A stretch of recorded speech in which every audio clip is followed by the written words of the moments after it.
I ain't know what was going on. I didn't Really, you're not really catching flights. You catching motherfucking in bed. know nothing was happening. I didn't see no light. I was at peace until they woke me up and told me my daughter was dead. When they told me my daughter was dead, that was it. That just took me. And I just wonder why I had to get up and bear that. Why? And I still bear it every year. Every year I bear it on the 23rd of June. Every year, cause I had a baby shower for her. I had everything for my little girl. She was gonna be my last baby. I was supposed to get my tubes tied. They ain't much time my tubes just in case I wanted kids. I had everything for her. I made her name. Her name is very different. I was ready for her, and she gone. And that's why I tell these girls, Karma, y'all be doing these interviews with Ebony and them about abuse. Them interviews ain't gonna help you. It ain't gonna help you. You gotta seek counseling. As soon as you start getting beat up and you get out that situation, you gotta seek help. You can't run to Ebony and Brandon because it ain't gonna bring you the results you need. You gotta go to a therapist and you gotta seek professional help. Doing these interviews is not gonna wipe away the pain from greedy and nobody beating you. And if you don't get out of it, you're gonna end up in a situation like me, regretting it or either losing your life. And you don't want to feel what I feel because that shit hurt. It hurt like hell. It hurt. And it's like it's a pain. It's a pain that you try to like dig up. When you lose a child, it's like you try to like dig real deep and be like, God, give her back.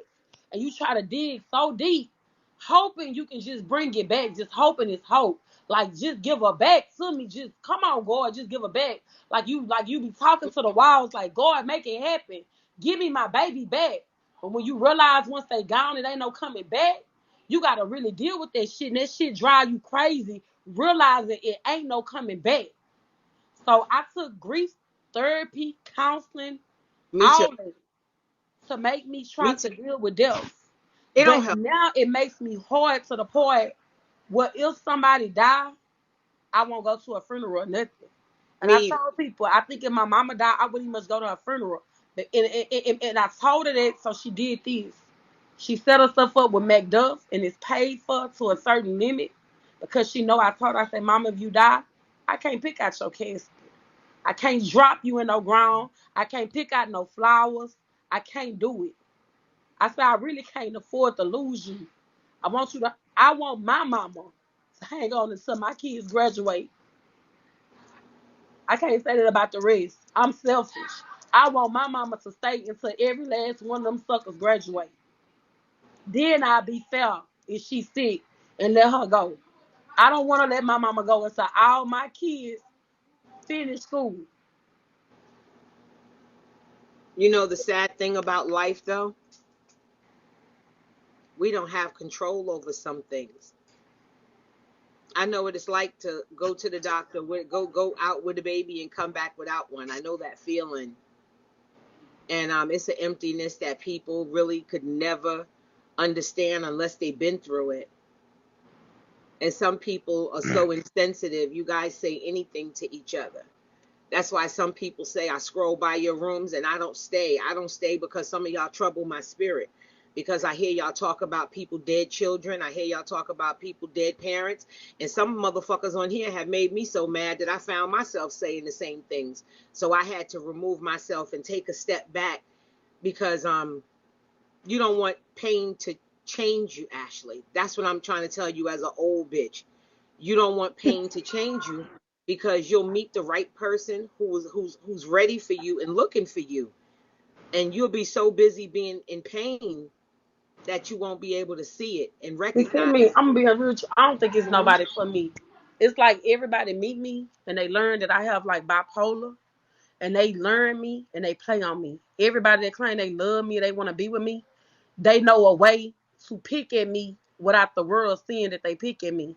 It's like, like how people would pinch a baby under the arm and you'll be like, why is that baby crying? And they'll be like, I ain't did nothing. That's Mhm. like what they do to me, but in a mental form. They'll fuck with me where I know what they doing to me. So when I go off and I hit that live, They're like, man, this bitch going off on them. I wouldn't fuck with her for nothing, but they don't be to know what that person No, did to usually me. when people call you crazy, I always say, well, I don't know what happened prior to that. I'm only seeing the reaction. I'm not seeing what caused the reaction. Because people do the same things to me here. They tend to poke the bear and poke the bear and poke the bear. Then when the bear come out, then y'all want to run calling police and calling people jobs and all kind of bullshit when y'all should just leave people the fuck alone. And my heart goes out to you for your daughter. But it's another couple of women on here who've been through the same Yeah, thing. it have been. Yeah, it's a And lot of them in my group. we had a panel one night when we just talked about it, and to see so many people who've been through the same things, because when I went through my change, I was the only black woman there. It was a bunch of white women and Chinese women, and I was the only black woman there, and I was feeling like, now out of all the friends I know that got 45,000 kids, why the fuck me? But this is life and we don't have control. But I'm gonna tell you something, regardless to who passes, you're so strong, Ashley, you'll be okay. Yeah.